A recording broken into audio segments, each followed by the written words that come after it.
In computing, an avatar is the graphical representation of the user or the user's alter ego or character. It may take either a three-dimensional form, as in games or virtual worlds, or a two-dimensional form as an icon in internet forums and other online communities.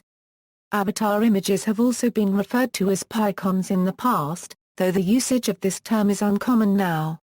It can also refer to a text construct found on early systems such as MUDs.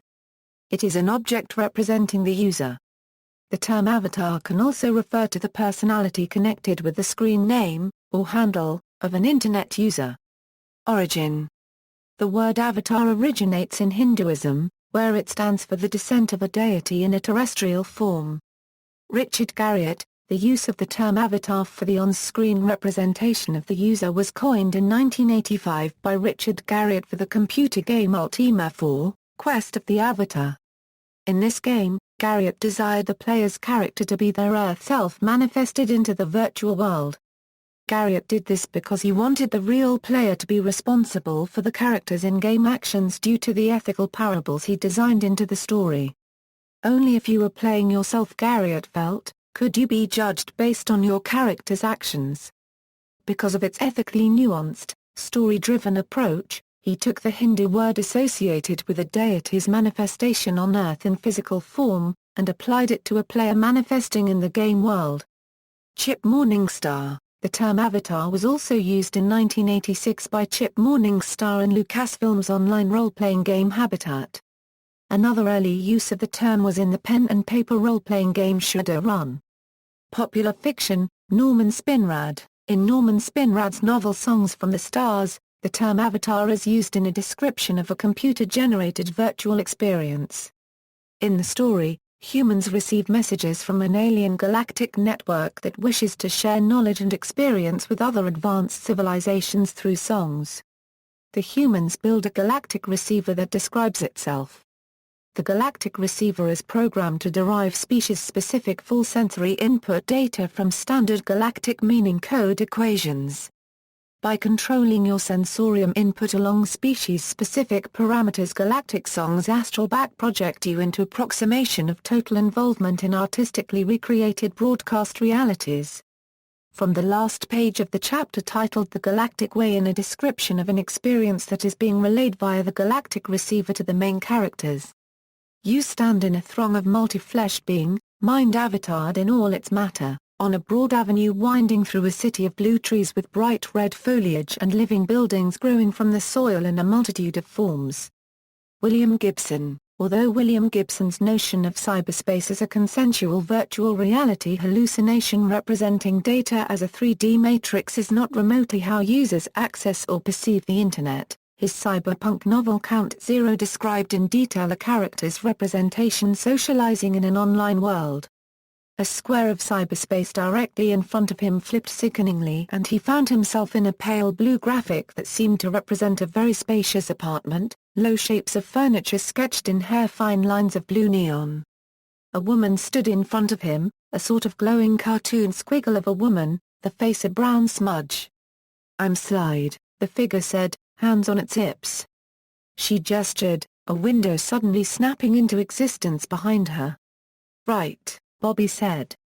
"What is this? I mean, if you could sort of explain." He still couldn't move. The window showed a blue-gray video view of palm trees and old buildings. "Hey, man, I paid a designer an arm and a leg to punch this up for me. This is my space, my construct. This is LA, boy. People here don't do anything without jacking. This is where I entertain." Neil Stevenson. The use of avatar to mean online virtual bodies was popularized by Neil Stevenson in his cyberpunk novel Snow Crash. In Snow Crash, the term avatar was used to describe the virtual simulation of the human form in the metaverse, a fictional virtual reality application on the Internet.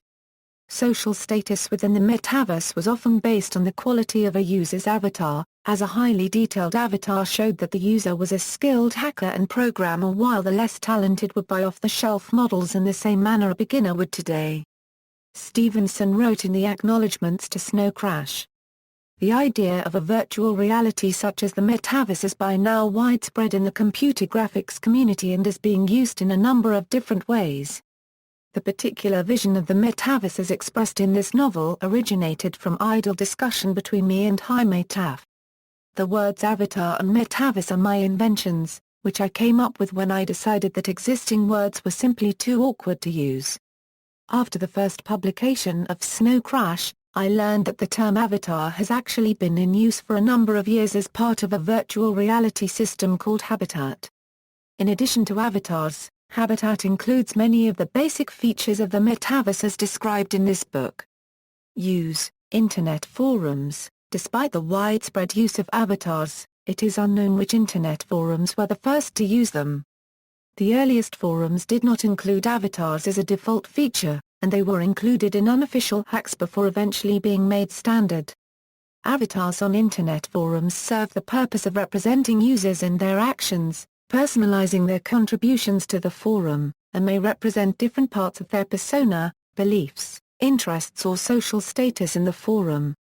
The traditional avatar system used on most Internet forums is a small square-shaped area close to the user's forum post, where the avatar is placed in order for other users to easily identify who has written the post without having to read their username. Some forums allow the user to upload an avatar image that may have been designed by the user or acquired from elsewhere. Other forums allow the user to select an avatar from a preset list or use an auto-discovery algorithm to extract one from the user's homepage. Some avatars are animated, consisting of a sequence of multiple images played repeatedly. In such animated avatars, the number of images as well as the time in which they are replayed vary considerably. Other avatar systems exist, such as on Gaia Online, WeWorld, FreeZoo or Mies, where a pixelized representation of a person or creature is used, which can then be customized to the user's wishes. There are also avatar systems where a representation is created using a person's face with customized characters and backgrounds. Another avatar-based system is one wherein an image is automatically generated based on the identity of the poster.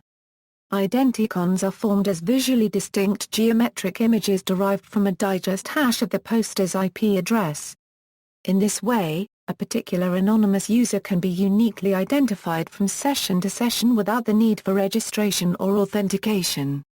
In the cases where registration has occurred, the identicon serves as a means to associate a particular user with a particular geometric representation. If an account is compromised, a dissimilar identicon will be formed as the attacker is posting from an unfamiliar IP address. Internet chat, GIF avatars were introduced as early as 1990 in the Imagination Network game and chat hybrid. In 1994, Virtual Places offered VoIP capabilities which were later abandoned for lack of bandwidth.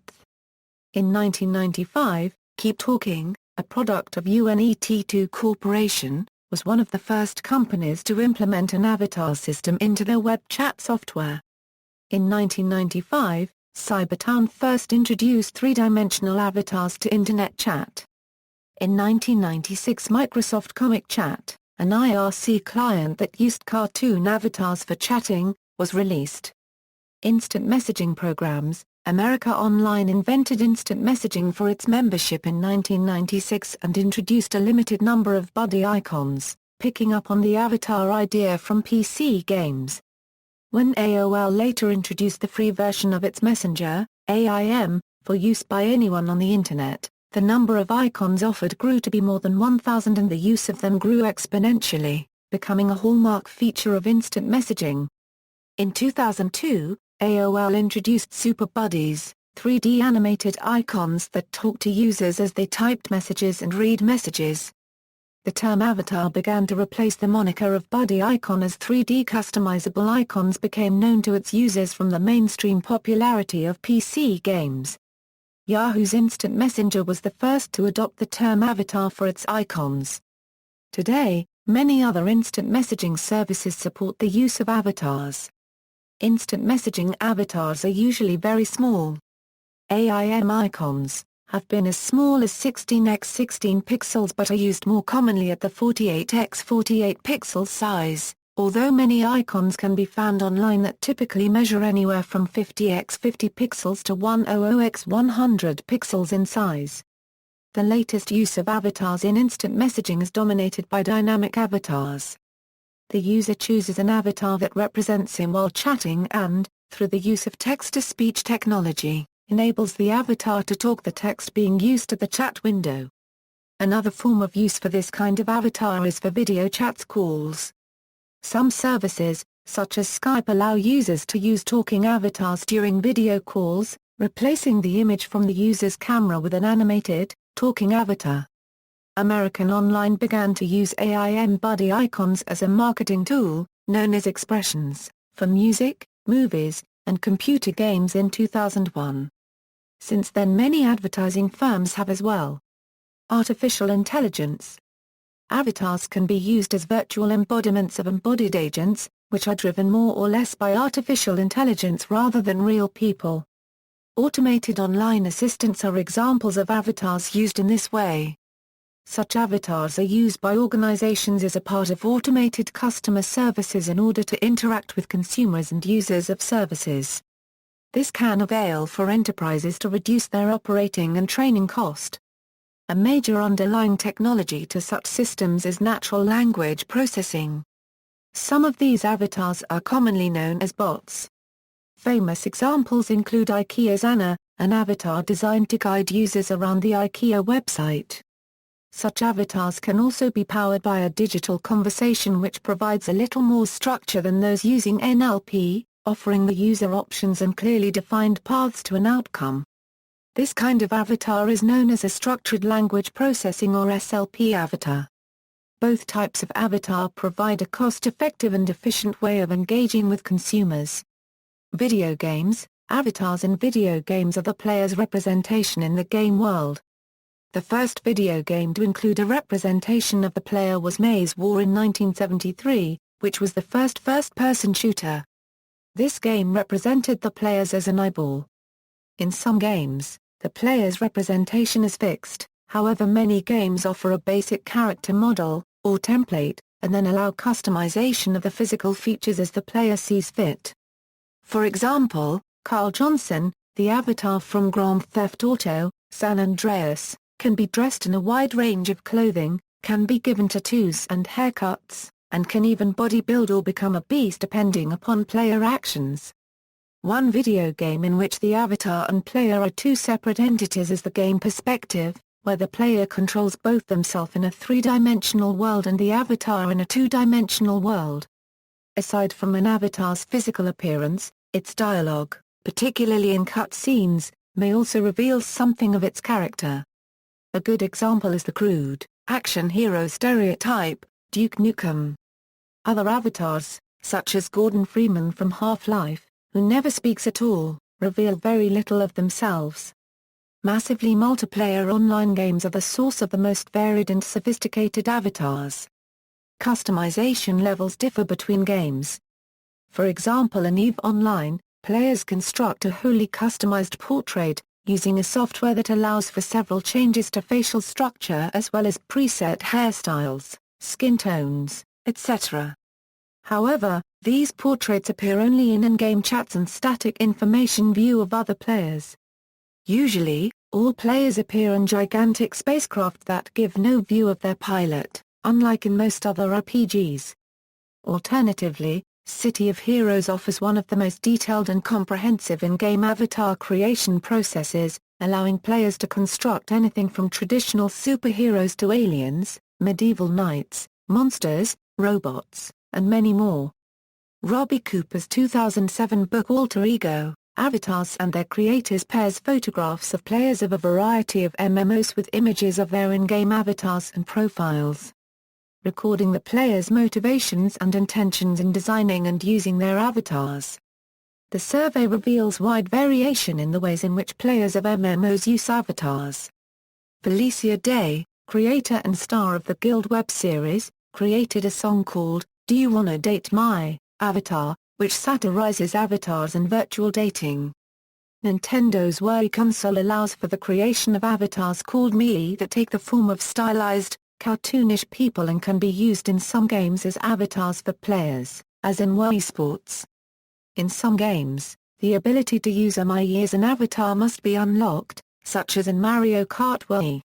On November 19, 2008, Microsoft released an Xbox 360 dashboard update which featured the introduction of avatars as part of the console's new Xbox experience. With the update installed, users can personalize the look of their avatars by choosing from a range of clothing and facial features. On August 11, 2009, the NXE Avatar program was updated with the inclusion of an avatar marketplace feature that allows users to purchase additional product and game-branded clothing, jewelry, full-body suits, and animated props. On initial release of the update, game-branded content included items from Gears of War 2, BioShock 2, Star Wars, Fable 2, Halo 3, and The Secret of Monkey Island Special Edition.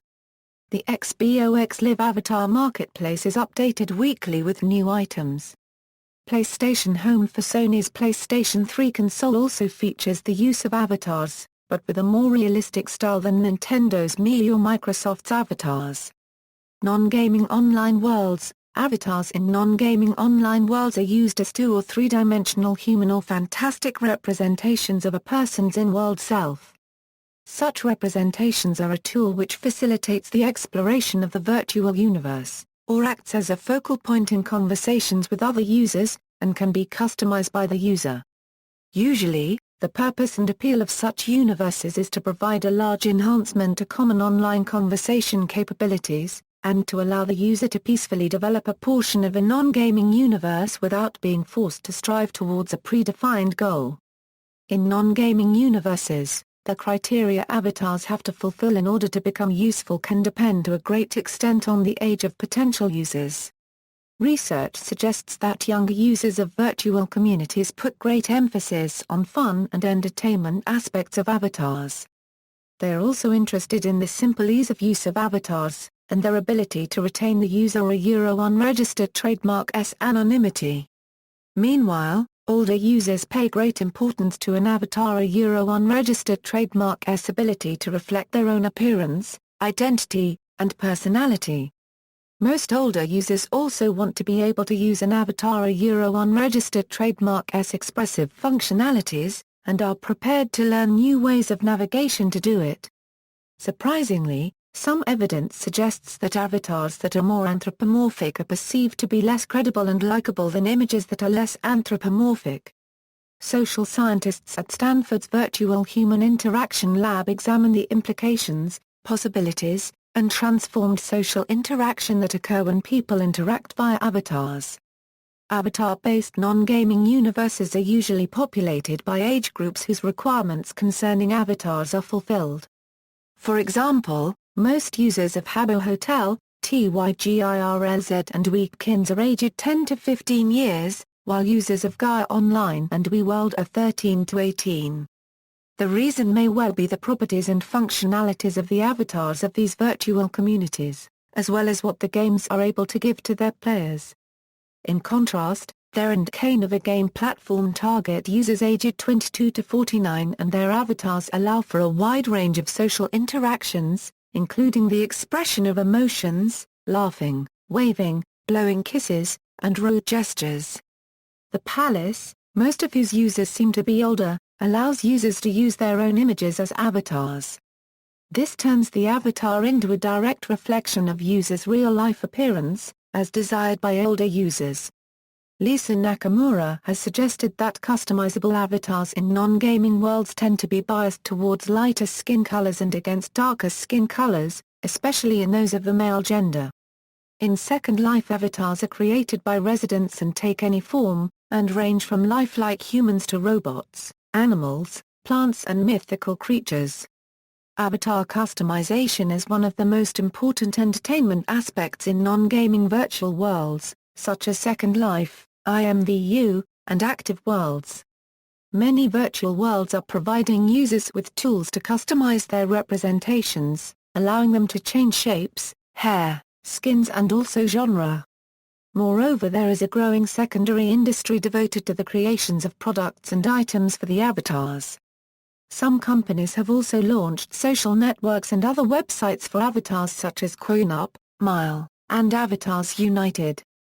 Customization. Early examples of customizable avatars include multi-user systems, including MUDs. Most forums use a small JPEG, portable network graphics or graphics interchange format file to display a small image next to posts from a user. Gaia Online has a customizable avatar where users can dress it up as desired. Users may earn credits for completing sponsored surveys or certain tasks to purchase items and upgrades to customize their avatar. Linden Labs Second Life creates a virtual world in which avatars, homes, decorations, buildings and land are for sale. Less common items may be designed to appear better than common items, and an experienced player may be identified from a group of new characters before in-game statistics are seen. Sherry Turkle described a middle-aged man who played an aggressive, confrontational female character in his online communities, displaying personality traits he was embarrassed to display in the offline world. Research by Nikki of the Daedal Us project demonstrates that an avatar may differ considerably from a player's offline identity, based on gender. However, most players will make an avatar that is equal to their height. Sherry Turkle has observed that some players seek an emotional connection they cannot establish in the real world. She described a case in which a man with a serious heart condition preventing him from ordinary socializing found acceptance and friendship through his online identity.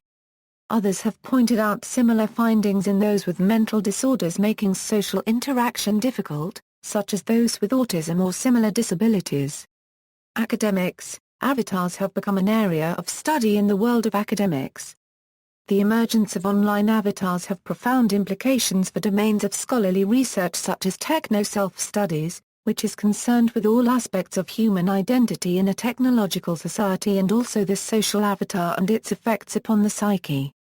Paul Hemp has written an article for the Harvard Business Review, where he analyzes the effects of avatars on real-world business.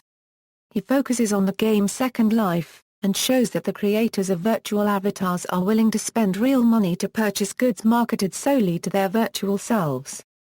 The Journal of Computer-Mediated Communication published a study of the reactions to certain types of avatars by a sample group of human users.